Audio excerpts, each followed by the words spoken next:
Good evening, everybody. So Atlantic Screen Media is an EIS fund that we established earlier on last year. Before that, we've been running a single EIS on the Cuba platform. That EIS is running at a 5% IRR, and we're looking to exit that next year. So we've set up Atlantic Screen Media, specializing in looking at companies that are creating IP in the growing media sector. So the first two companies we're looking to invest in, and we started investing in, one is a company generating music for film and television, and the other is a company developing comics, both for the comic world, but creating IPs that will then become TV shows and films. We have a highly experienced team in place, specializing in the media sector, and we're looking to generate IRR returns of 10% plus within the companies we're investing in. So just looking at the team, myself, I'm the CEO of Atlantic Screen Media. I'm also managing partner of Empire Media Capital, which is a company that invests in Hollywood studio pictures, and that particular company is generating a 20% plus IRR for our investors. Previously, I was the CFO of Pathé Entertainment Group, and before that, Landmark Communications. Steve Orchard, our chairman, is also CEO of Touch Radio, which owns a bunch of radio stations in the Midlands.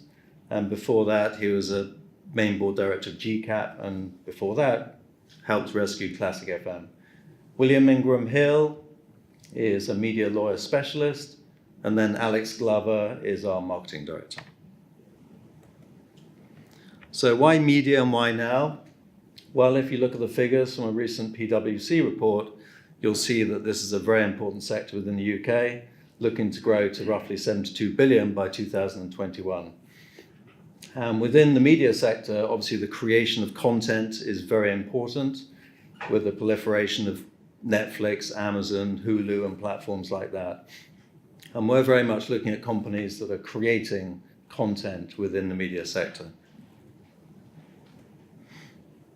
So we're looking to raise roughly £10 million, minimum investment £10,000, full EIS tax benefits, and an evergreen fund. And within each company, we'll be looking to exit roughly 4 to 5 years. So the first company we've invested in, AS Comics, has already received its advanced assurance, and the company is partnering with an American comic book company called Aftershock Comics. Aftershock was founded by two ex-Marvel executives. Last year, they won Independent Comic Book Company of the Year. We're looking to roughly invest £1 million in this company, which will be enough for us to develop roughly 20 comics over the next 2 years. Looking at the financial data on Aftershock Comics and their performance, we're looking to break even, make a small profit just from the comics themselves, and then the super profits come when that comic starts to generate a TV show, a movie, etc. If you look at the global box office last year, roughly 55% was from comic book IP. So a very important sector for the film business. And looking at the financial data, the historical data, looking to generate roughly 140% ROE over a 4-year period. So these are the first 3 comics that we're developing. Oberon, the writer of Oberon, previously wrote comics for Batman for DC Comics. Backways, the writer on that, previously wrote Green Lantern and was involved quite actively in Superman comics. And then Stronghold is our 3rd comic launch.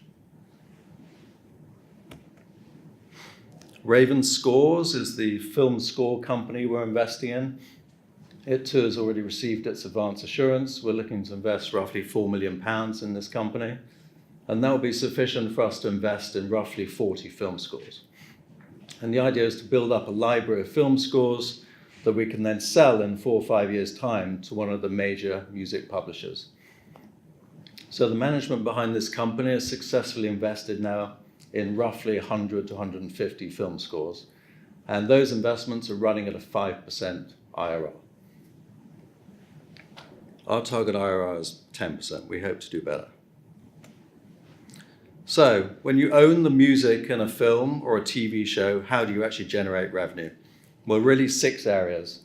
So from the cinema, as the owner of the music, you receive roughly 0.5% of the box office.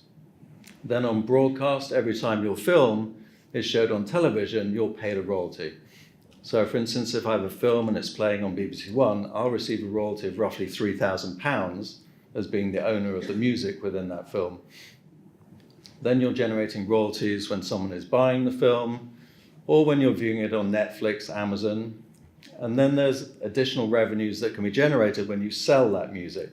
So you might sell a piece of music from a film for a trailer for another film, or you might sell it for use in an advert or other similar promotions. And then finally, there's revenue to be generated from the sale of the actual soundtrack itself. So I'm now going to show you an example of some of the scores we've started to invest in.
Thanks for your department's operation. Stay sharp, these guys will still go around. You remember there was 6 blocks left!